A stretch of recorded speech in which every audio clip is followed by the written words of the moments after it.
Shalom Bapak Ibu, kembali lagi bersama dengan saya Petrus Marenusia di channel Gereja Bethel Indonesia Camp David. Saudara, dalam kesempatan ini kembali saya menayangkan sebuah pesan firman Tuhan yang disampaikan oleh hambanya Pendeta R. Bambang Yunan, ya, menyampaikan apa yang menjadi pesan Tuhan untuk kita pegang teguh. Nah, sebelum saya memberikan testimoni selanjutnya, kita dengarkan firman Tuhan ini sebagai berikut. Tema daripada gereja kita di bulan Jun ini adalah Be a Witness atau menjadi saksi. Mari kita akan buka Alkitab kita dari Kisah Rasul pasal yang pertama ayat yang ke-8. Saya percaya dengan segenap hati bahwa menjadi saksi itu tidak mudah. Nah, mengapa tidak mudah? Karena saksi itu adalah orang yang menceritakan apa yang dia lihat, apa yang dia dengar, dan apa yang dia alami. Saudara, yang harus Anda saksikan adalah pengalaman Anda berjalan bersama-sama dengan Tuhan. Nah, Allah yang kepada kita beribadah adalah yang pertama, Allah yang tidak kelihatan. Saya percaya tidak ada seorang pun dari antara kita yang hadir pada kebaktian ini yang pernah melihat Tuhan atau berjumpa secara pribadi dengan Tuhan. Karena Allah itu adalah roh. Roh itu diambil dari kata ru'ah, yang artinya adalah seperti angin. Angin itu tidak memiliki bentuk, angin itu tidak memiliki rupa. Bagaimana mungkin Anda bisa menyaksikan sesuatu yang tidak pernah Anda lihat, sesuatu yang tidak pernah Anda dengar, sesuatu yang belum pernah berjalan bersama-sama dengan Anda? Nah, ini yang perlu disaksikan. Oleh sebab itu, tema kita untuk bulan ini adalah tema yang sangat sulit. Nah, oleh sebab itu mari kita akan buka Alkitab kita bersama-sama dari Kisah Rasul pasal yang pertama ayat yang ke-8. Nah, Alkitab mencatat, tetapi kamu akan menerima kuasa kalau Roh Kudus turun ke atas kamu, dan kamu akan menjadi saksiku di Yerusalem dan di seluruh Yudea dan Samaria dan sampai ke ujung bumi. Bisa katakan amin?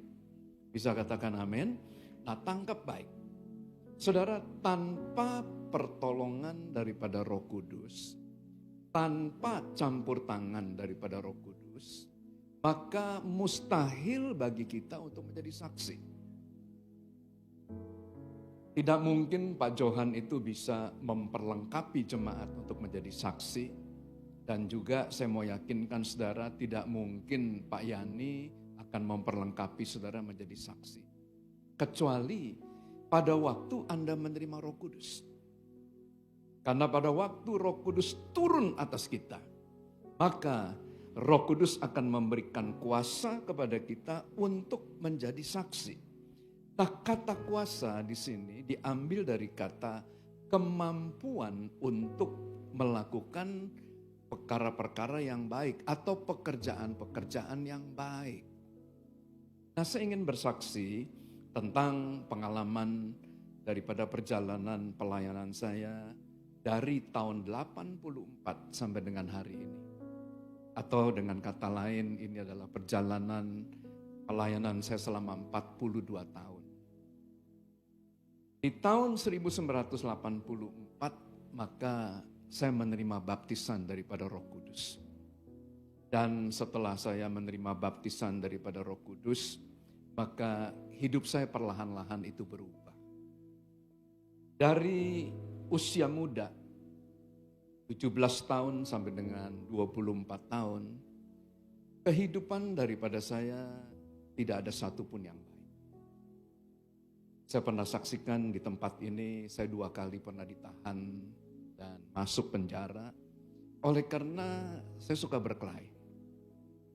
Sumbu saya itu sangat pendek, gampang sekali. Nah, buat saya itu untuk memulai satu pertengkaran atau satu perkelahian. Nah, sehingga sampai dengan usia yang ke-24 itu tidak ada satupun yang saya kerjakan itu berhasil. Ibu saya bekerja dengan keras dan ibu saya mempercayakan sebagian daripada hartanya dan saya dipercayakan untuk memegang sebuah pabrik. Dan tidak lama pabrik itu habis oleh karena sumbu saya terlalu pendek. Jadi kalau ada kesalahan, kalau ada kekeliruan, maka solusinya hanya satu.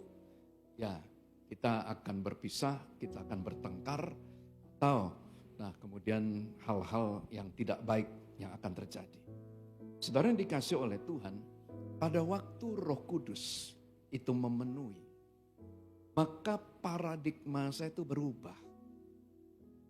Karena salah satu daripada tugas Roh Kudus adalah mengingatkan kita akan dosa, mengingatkan kita itu akan penghukuman, dan mengingatkan kita itu kepada kedatangan Tuhan untuk kali yang kedua. Saudara yang dikasih oleh Tuhan, saya kemudian mulai berpikir kalau selama 24 tahun ini saya menghasilkan pekerjaan-pekerjaan yang tidak ada hasilnya, maka sekarang saya ingin belajar untuk menghasilkan. Nah, maka Roh Kudus mulai mengajak saya untuk masuk ke dalam pelayanan. Saya baru bertobat dan saya bukan anak yang baik seperti tadi yang saya saksikan. Nah, tiba-tiba saya diajak untuk melayani di satu kota di daerah Jawa Timur. Kami masuk ke dalam satu desa. Dan Pak Rahim waktu itu memimpin KKR, saya bersama dengan Pak Bernard, dengan Pak Niko, dengan teman-teman yang lain kami melayani. Dengan Daniel Alexander, ya, sahabat daripada Pak Gembala Anda. Nah, maka saudara, saya diperhadapkan dengan seorang yang sakit buta senja, rabun senja. Nah, saudara, pada waktu saya berhadapan dengan orang yang rabun senja, maka saya mundur. Dan saya melihat ke belakang kepada senior-senior saya, dan saya kemudian minta tolonglah kamu yang doakan. Kenapa? Baru bertobat nih, 84. Tapi teman-teman saya nakal yang di belakang. Doain aja, doain aja. Saudara, nggak bisa lari. Jadi di depan orang rabun senja, di belakang doain. Nah, kali pertama, saudara, saya menumpangkan tangan atas orang buta. Dan saya mulai, saudara, berbicara dalam nama Tuhan Yesus. Kamu orang buta, sembuh dalam nama Yesus. Waduh. Setelah selesai, saya pikir udah selesai, saya kabur, saudara. Saya mau lari. Begitu kemudian saya balik badan, tiba-tiba yang didoakan berkata, Pak, puji Tuhan, saya bisa melihat. Saudara yang dikasih oleh Tuhan, bukan dia yang kaget, saya yang kaget. Karena itu pengalaman yang pertama. Nah, hal itu kadang-kadang Anda nggak mau ada yang tepuk tangan, saudara.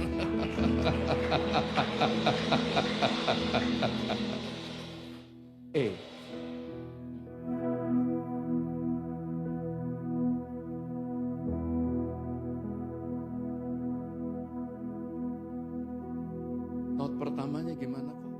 Tiba-tiba hilang ya. Roh Kudus pertama.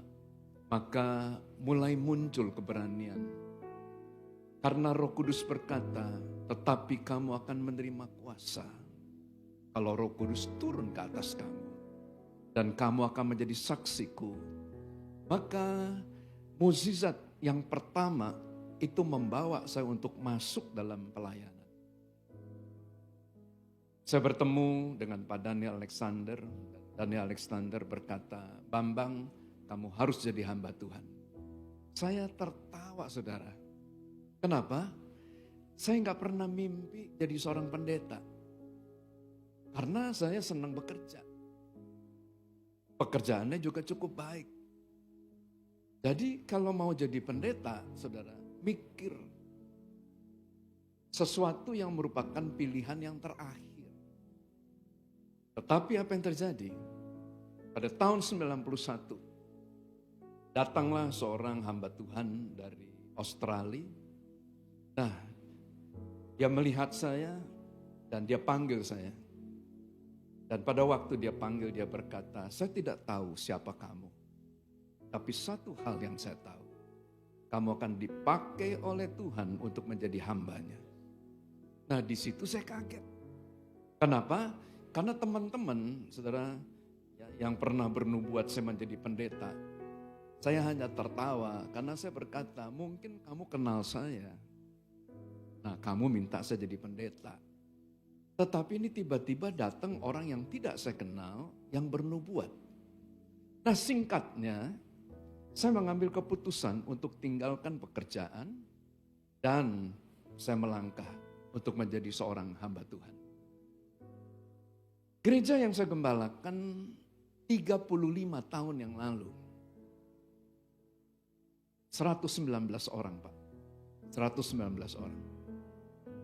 Dan orang-orang yang saya gembalakan adalah orang-orang yang sederhana.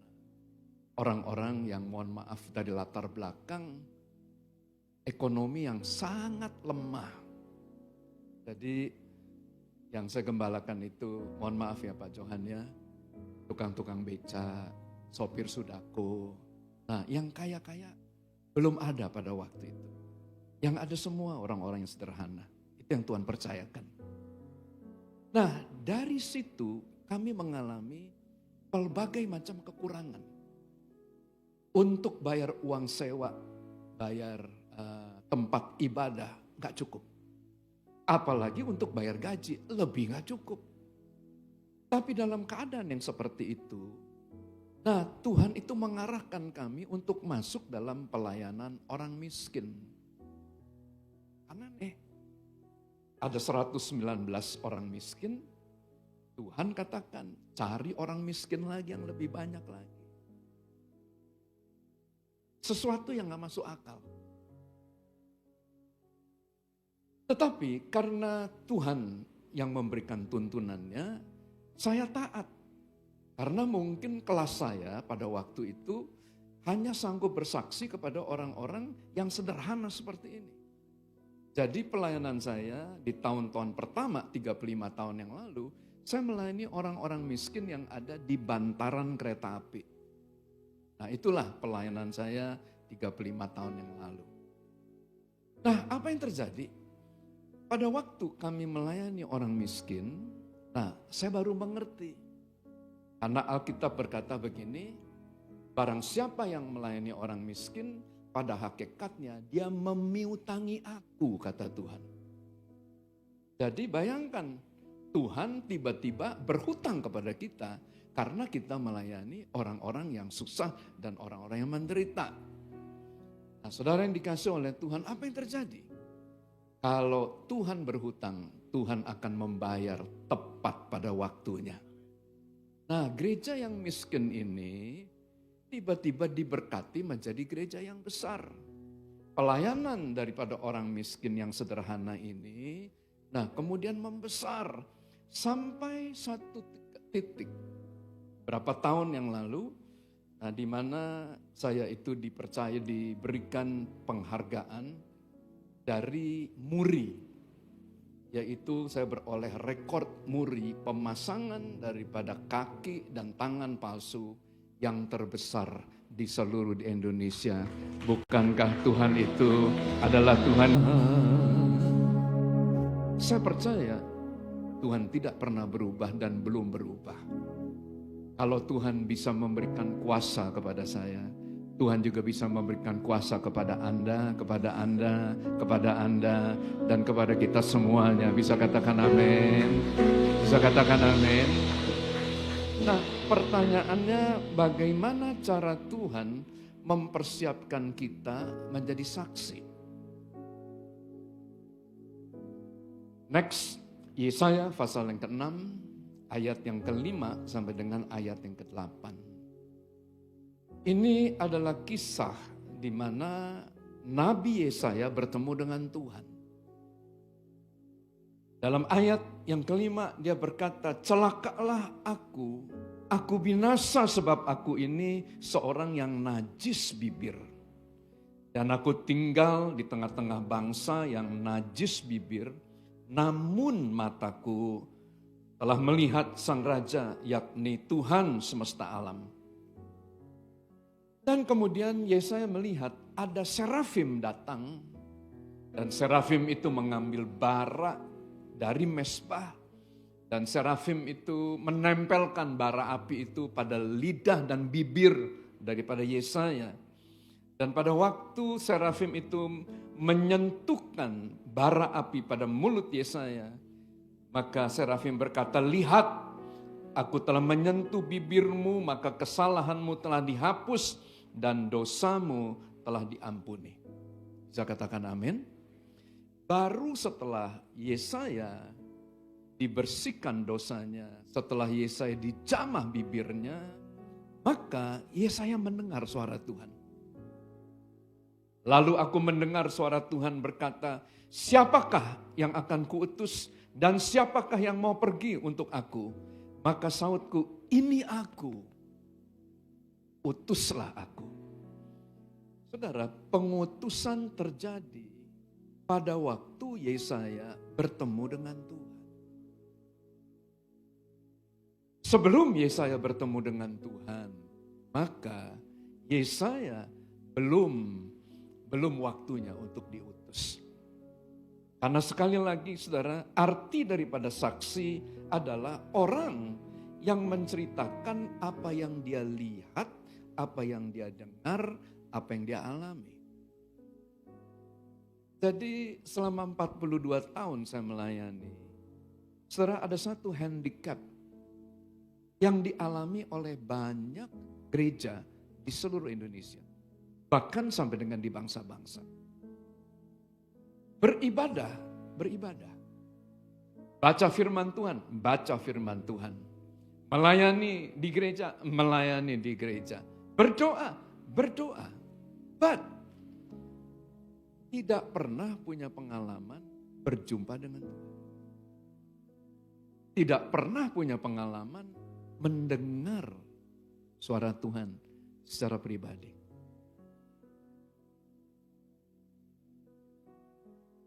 Mengapa kita memerlukan Roh Kudus? Karena tidak ada seorang pun yang tahu segala sesuatu yang terdapat dalam diri Allah selain daripada Roh Allah itu sendiri. Sehingga kalau Roh Kudus tidak mengurapi kita, Roh Kudus tidak memenuhi kita, Roh Kudus tidak turun atas kita, Anda tidak bisa menceritakan dan menjadi saksi.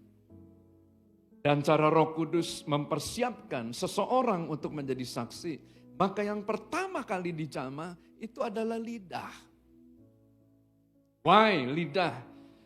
Yakobus 3 ayat yang kedua dan ayat yang ke-6, next. Alkitab mencatat, sebab kita semua bersalah dalam banyak hal, barang siapa tidak bersalah dalam perkataannya, ia adalah orang yang sempurna, yang dapat juga mengendalikan seluruh tubuhnya. Jadi, kalau lidah kita bersih, maka seluruh hidup kita akan bersih. Oleh sebab itu Alkitab berkata, mati atau hidup seseorang sangat ditentukan oleh lidah. Kalau kita mau melihat hari-hari yang baik di depan kita, yang kita perlu lakukan adalah mengucapkan perkataan-perkataan yang baik. Nah, yang amin hanya satu orang. Amin. Nah, ini tangkap. Ayat 6 berkata begini, lidah adalah api, ia adalah suatu dunia kejahatan yang mengambil tempat di antara anggota-anggota tubuh kita sebagai sesuatu yang dapat menodai seluruh tubuh dan roda kehidupan kita, sedang ia sendiri dinyalakan oleh Apa? Nah, saudara, tahukah Anda bahwa lidah Anda digerakkan, dikendalikan oleh satu api yang bukan datang dari surga, tapi satu api yang datang dari mana? Itu Alkitab yang ngomong, bukan saya. Jadi saudara, sadar atau tidak sadar, lidah kita itu dikuasai itu oleh yang jahat. Oleh sebab itu Anda lihat kan, ada orang yang lidahnya seperti silet. Kalau ngomong itu nyakitin. Jadi saya ada satu orang pengerja, kalau ketemu gak pernah ngomong baik. Shalom Boksu, Boksu makin gendut aja ya.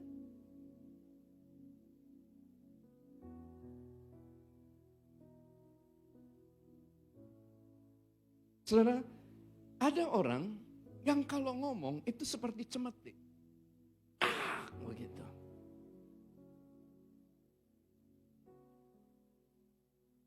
Nah, mengapa kita perlu kemudian menyerahkan lidah kita? Pada waktu Roh Kudus dicurahkan dalam Kisah Rasul pasal yang kedua ayat yang keempat, maka anggota tubuh yang pertama yang dijamah oleh Roh Kudus apa? Lidah. Jangan ragu. Lihat ayatnya. Maka penuhlah mereka dengan Roh Kudus, lalu mereka mulai berkata-kata dalam bahasa lain seperti yang diberikan Roh itu kepada mereka untuk mengatakannya. Sayang, hari-hari ini, pengertian tentang bahasa lidah itu selalu dipertentangkan di dalam media massa. Sehingga banyak khotbah-khotbah yang bertanya, apakah bahasa roh ini masih relevan di dalam gereja? Dibuka ayatnya, bukankah lebih baik kalau kita tidak menggunakan bahasa roh di dalam ibadah? Karena nanti kalau ada orang yang belum berbahasa roh, nah maka dia masuk, dia menjadi heran dan dia menjadi bingung dan dia akan keluar meninggalkan.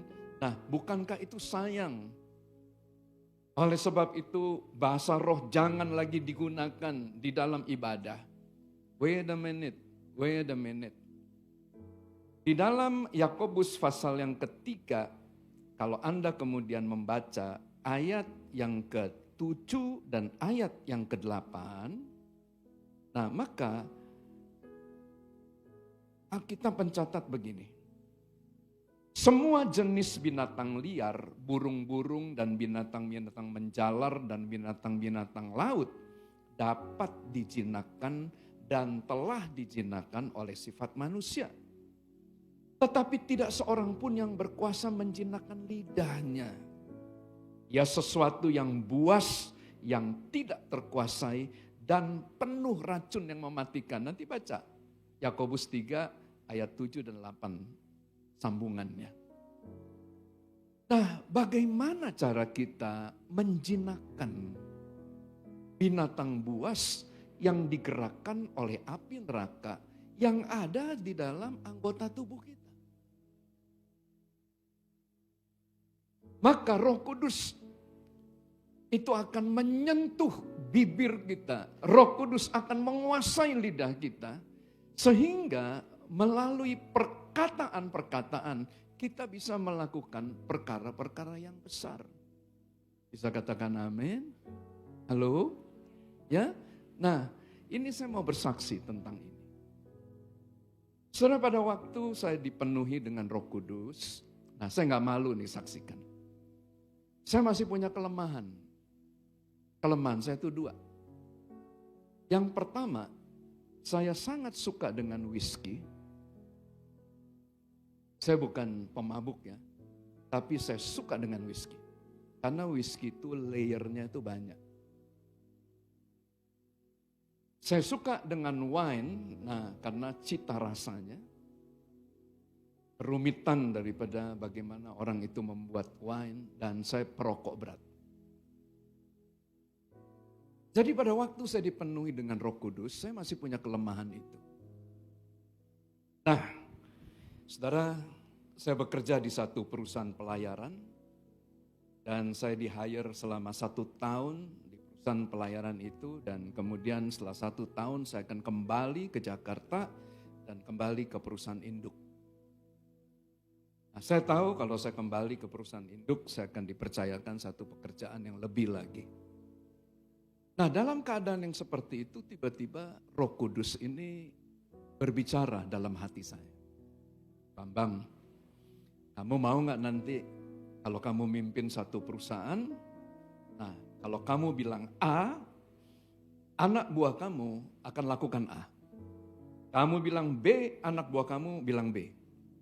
Semuanya sejalan, sepakat, semuanya sehati. Saya berkata, mau Tuhan. Nah kalau kamu mau, latihan dulu. Nah bagaimana latihannya? Kamu cari kaca. Maka saya cari kaca. Dan kemudian saudara, Roh Kudus ajarkan kepada saya. Sekarang katakan kepada diri kamu sendiri, Bambang, stop rokok. Saya bilang, jedek. Nah, gampang. Nah, waktu Roh Kudus sampaikan begitu, saya kemudian belajar. Saya berhenti minum, berhenti merokok, perlahan-lahan. 1 hari saya bisa habiskan 3 bungkus. Nah, maka saya kemudian belajar 1 hari hanya 3 batang saja. Dari 3 batang rokok, turun 1 batang. Jadi yang 1 batang ini nikmatnya luar biasa. Karena cuma sebatang kan. Jadi dirasakan tuh, tarikan demi tarikan. Oh, dinikmati betul. Nah, apa yang terjadi? Karena yang 1 ini nikmatnya luar biasa, jatuh lagi. Banyak lagi. Nah, dalam keadaan seperti itu kan saya nyerah. Pada waktu saya menyerah, nah maka Roh Kudus mulai mengajarkan saya langkah yang kedua. Tugas daripada Roh Kudus adalah membawa kita untuk masuk ke dalam seluruh kebenaran. Yohanes 16 ayat yang ke-13. Nah maka setiap kali kalau saya kemudian mulai quote and quote sakau nih. Kepingin gitu, karena kan kalau udah kepingin kan udah gemeter nih. Udah mau banget begitu. Nah pada waktu kemudian itu muncul, saya mulai buka Alkitab dan saya mulai baca ayat demi ayat. Dan pada waktu saya mulai membaca Alkitab, maka Alkitab berkata begini, di mana ada kebenaran, maka di situ akan tumbuh damai sejahtera. Dan akibat daripada kebenaran adalah ketenangan dan ketentraman untuk selama-lamanya. Nah tiba-tiba saudara, saya dipenuhi dengan ketenangan. Otaknya yang tadinya bilang rokok, minum, saudara hilang nih. Dipenuhi dengan damai. Dan Alkitab mencatat dalam Yohanes pasal yang ke-8 ayat yang ke-32. Dan kamu akan mengetahui kebenaran. Dan kebenaran itu akan memerdekakan kamu. Amin. Tiba-tiba saya itu bisa lepas sehari nggak ngerokok. Sehari tanpa rokok, sehari tanpa whisky. Nah gitu. Saudara, hari kedua ngebet lagi. Anda kira gampang lepas dari gituan? Oh nggak gampang. Hari kedua muncul lagi keinginan, gemeter lagi nih. Saya lakukan hal yang sama lewat hari kedua. Hari ketiga, keempat, kelima, keenam. Dan puji Tuhan sampai dengan hari ini 42 tahun. Tetapi kamu akan menerima kuasa pada waktu Roh Kudus turun atas kamu. Haleluya. Yohanes pasal yang ke-14 ayat yang ke-16.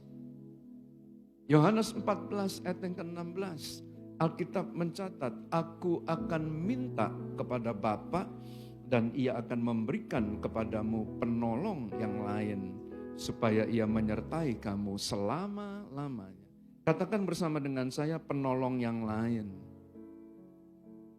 Nah, kata penolong yang lain diambil dari kata a comforter. Yang dalam bahasa aslinya yaitu diambil dari kata parakletos yang artinya adalah pendoa syafaat.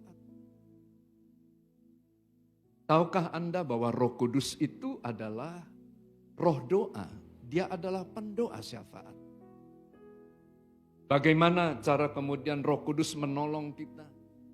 Setelah dia menguduskan lidah dan bibir kita, untuk mempersiapkan kita menjadi seorang saksi Tuhan, be a witness. Maka Roh Kudus akan mengajar kita untuk berdoa. Lihat ayatnya. Demikian juga Roh membantu kita dalam kelemahan kita. Sebab kita tidak tahu bagaimana sebenarnya harus berdoa. Tetapi Roh sendiri berdoa kepada kita untuk Allah dengan keluhan-keluhan yang tidak terucapkan. Dan Allah yang menyelidiki hati nurani mengetahui maksud Roh itu, yaitu bahwa Ia sesuai dengan kehendak Allah berdoa untuk orang-orang kudus. Bisa katakan amin? Dan baru ayat yang ke-28 Alkitab mencatat, kita tahu sekarang bahwa Allah turut bekerja dalam segala sesuatu untuk mendatangkan kebaikan bagi kita yang mengasihi Tuhan. Bagaimana cara kemudian Tuhan bekerja mengubah yang tidak baik menjadi baik? Maka Roh Kudus akan berdoa buat kita dan Roh Kudus akan mengajar kita untuk berdoa. Nah, saya mau cerita nih. Tahun 98, dolar itu pernah naik itu 3 kali lipat. Cilakanya tahun 98 adalah tahun di mana saya buka Medan Plaza. Sound systemnya, nah untuk 3.000 orang. Itu harganya besar, saudara. Saya beli sound system itu dengan perjanjian saya akan bayar dengan USD. Bukan dengan rupiah.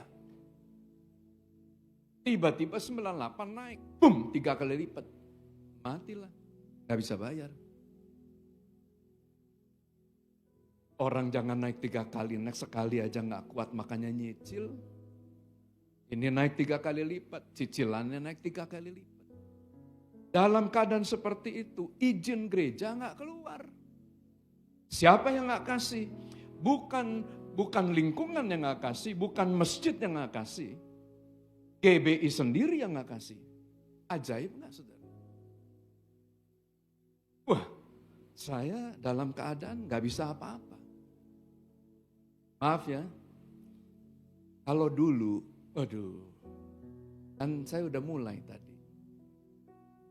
Sampai usia 24, masalah semuanya gak bisa selesai di atas kertas, kita selesaikan secara pribadi. Nah, itulah kira-kira.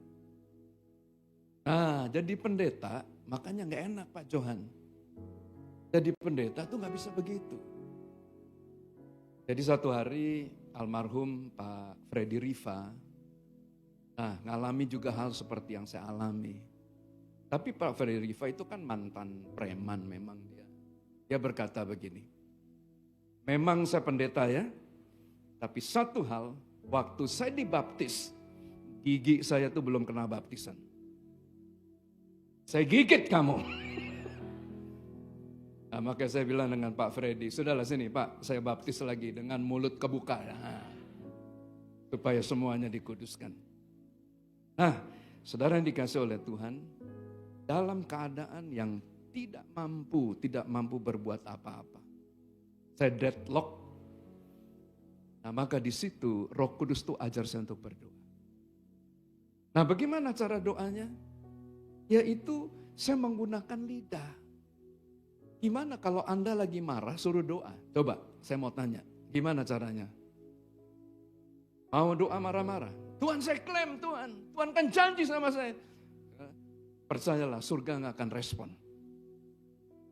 Tapi Alkitab ajarkan, Roh Kudus akan mengajar kita berdoa dengan ucapan yang tidak terucapkan. Jadi kalau Anda lagi sesek ya, nah gimana mau ngomong? Satu-satunya hanya basah hati. Oh, rawaya, ralawata, berupa erangan-erangan yang Anda juga nggak ngerti bahasanya.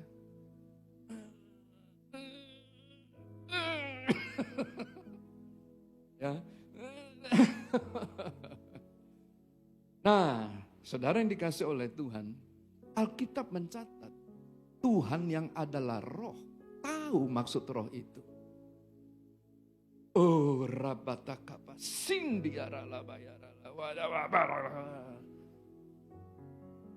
setiap kali berdoa, saudara, saya rasa lega. Besok ngadepi lagi, ketekan lagi, berdoa lagi. Dan apa yang terjadi pada hari yang ketiga? Mukjizat datang.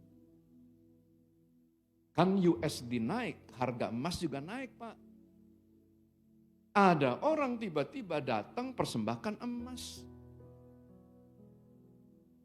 Begitu kemudian dibuka oleh istri saya, wih, emas nih.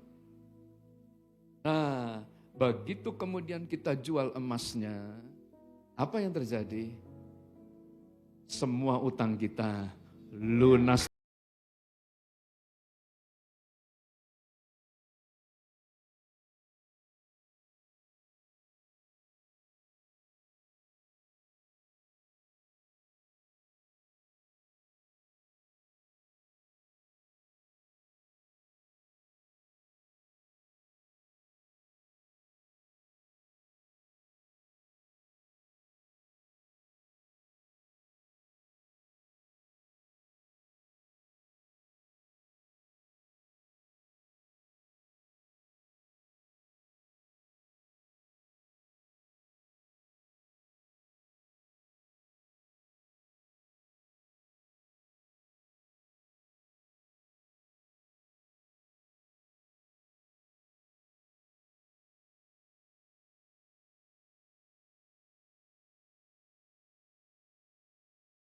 Tutup dengan 1 Timotius pasal yang kedua, ayat yang pertama sampai dengan ayat yang keempat. Timotius ini adalah seorang anak muda, sama seperti saudara. Tetapi kepada Timotius yang muda ini, maka Rasul Paulus mempercayakan pengembalaan daripada gereja yang ada di Efesus. Saudara, di Efesus, Paulus itu pernah dipenjara. Kenapa? Karena di Efesus mereka adalah masyarakat yang menyembah kepada Artemis.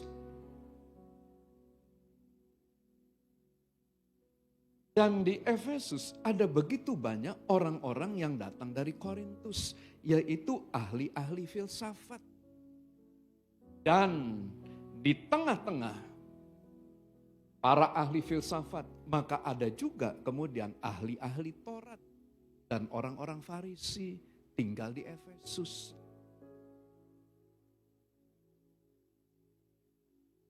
Timotius yang masih muda ini dipercayakan untuk mengembalakan mereka. Timotius menjadi takut. Kenapa? Karena umurnya sangat muda. Buat orang-orang Israel, maka kalau belum usia di atas 30 tahun, sama seperti Tuhan Yesus, itu gak akan dianggap. Dianggap masih anak kecil lu, anak bawang lu. Masa anak bawang mau menjadi pemimpin kita? Mau bersaksi? Apa yang kamu mau saksikan? Umur apa kamu belum lahir? Om sudah melayani. Nah, mati gak sudah? Mau bersaksi? Sama seperti pada waktu 35 tahun yang lalu saya ke Medan. Ditanya, lulusan doktor mana kau? Masya Allah.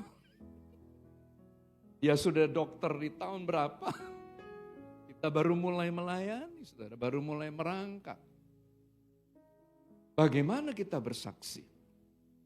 Nah, maka Paulus berkata, pertama-tama aku menasehatkan, naikkanlah permohonan, doa syafaat, ucapan syukur untuk semua orang.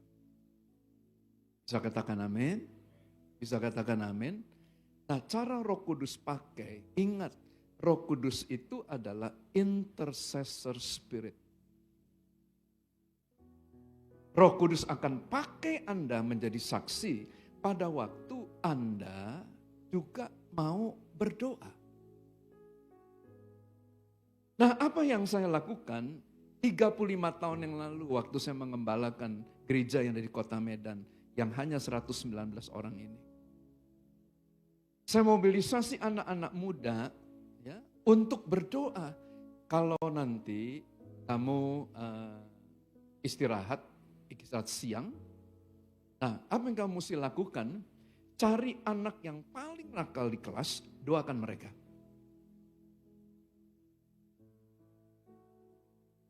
Bagi orang-orang yang bekerja, saya juga berkata gitu, doakan bos kamu, doakan pimpinan kamu, dan doakan kantor kamu. Jadi kita mulai menjadi saksi dengan membawa orang-orang yang kita akan injili ini dalam doa kita.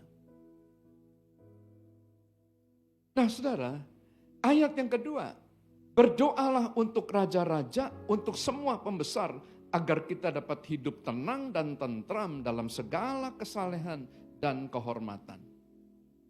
Kita perlu juga berdoa untuk pemimpin-pemimpin bangsa kita. Kita perlu berdoa untuk pemimpin-pemimpin perusahaan kita. Kita perlu berdoa untuk atasan-atasan kita. Supaya kita kemudian dapat hidup tenang, tentram, dalam kesalehan, dalam kehormatan. Ayat 3, karena itulah yang baik dan yang berkenan kepada Allah Juru Selamat kita. Yang menghendaki supaya semua orang diselamatkan dan memperoleh pengetahuan akan kebenaran. Bisa katakan amin? Bisa katakan amin? Saudara, orang tidak mungkin bisa bertobat kalau tidak ada karya Roh Kudus. Jangan Anda pikir dengan khotbah kita bisa membuat orang bertobat. Jangan mimpi. Karena yang sanggup untuk menunjukkan bahwa kita berdosa itulah Roh Kudus. Nah, saya mau cerita ya sebagai penutup.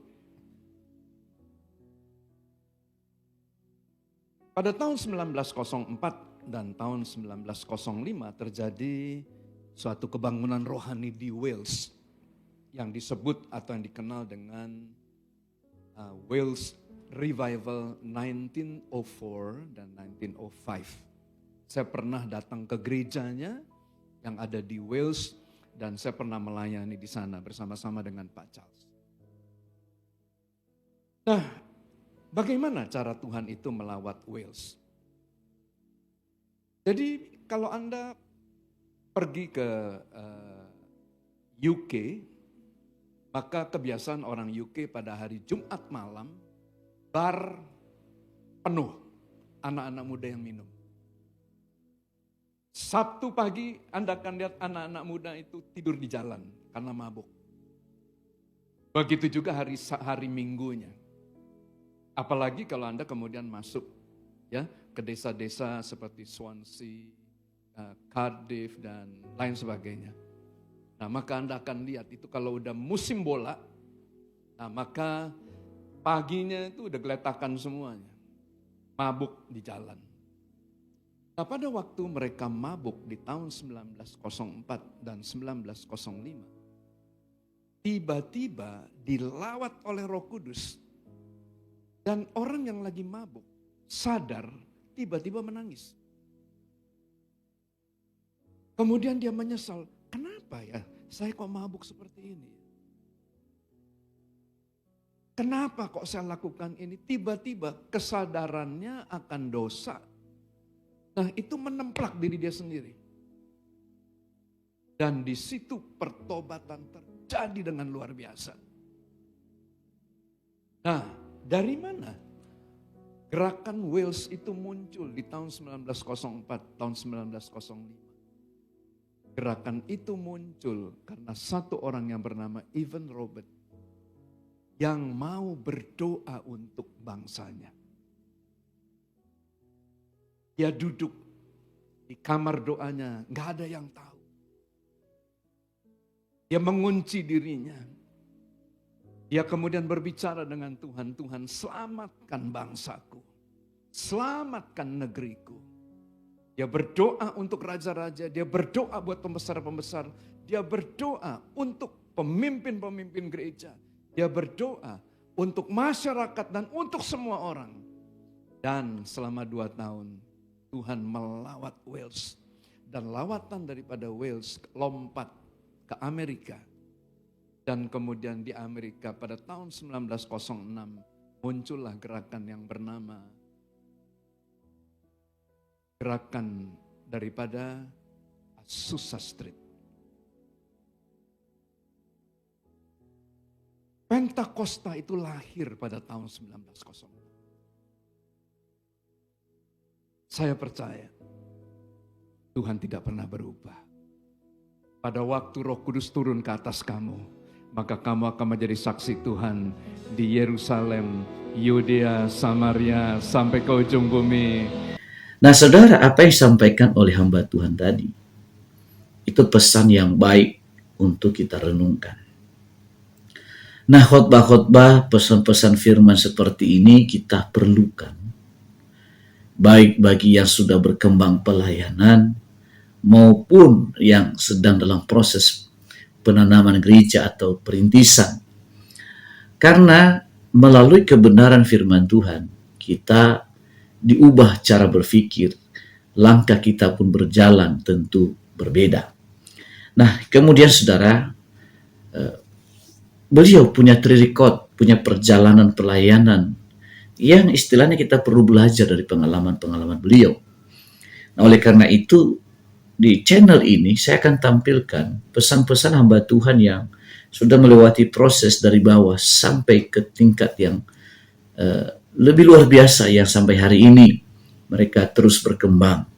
Nah, kita tidak perlu iri keberhasilan mereka, tidak perlu dengki dengan keberhasilan mereka, popularitas yang Tuhan izinkan kepada mereka. Karena apa?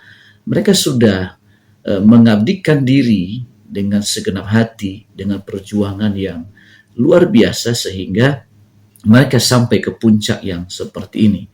Nah, tapi kita belajar dari semua apa yang mereka jalani, supaya kita juga akan mendapatkan berkat yang sama. Kita juga menikmati pertolongan Tuhan dengan cara yang sama, ya, yang dunia ini tidak bisa memberikan kepada kita. Dunia ini, saudara, bisa mengecewakan kita. Kadangkala kita harapkan seseorang akan menopang, akan mendukung kita untuk maju, untuk berkembang. Tapi justru orang itu bisa di tengah jalan meninggalkan kita. Karena Tuhan mau, andalan kita satu-satunya adalah Tuhan, bukanlah manusia. Karena manusia itu hanya alat yang Tuhan pakai. Hanyalah perpanjangan tangan Tuhan untuk hari ini dan besok. Tapi selanjutnya, belum tentu dia menjadi perpanjangan tangan Tuhan. Maka dari itu, pegang teguhlah firman Tuhan. Pegang kebenaran yang sejati. Karena kebenaran sejati itulah yang senantiasa menolong kita dalam setiap kesesakan. Demikian tayangan saya kali ini, sampai ketemu di tayangan saya selanjutnya. Terima kasih.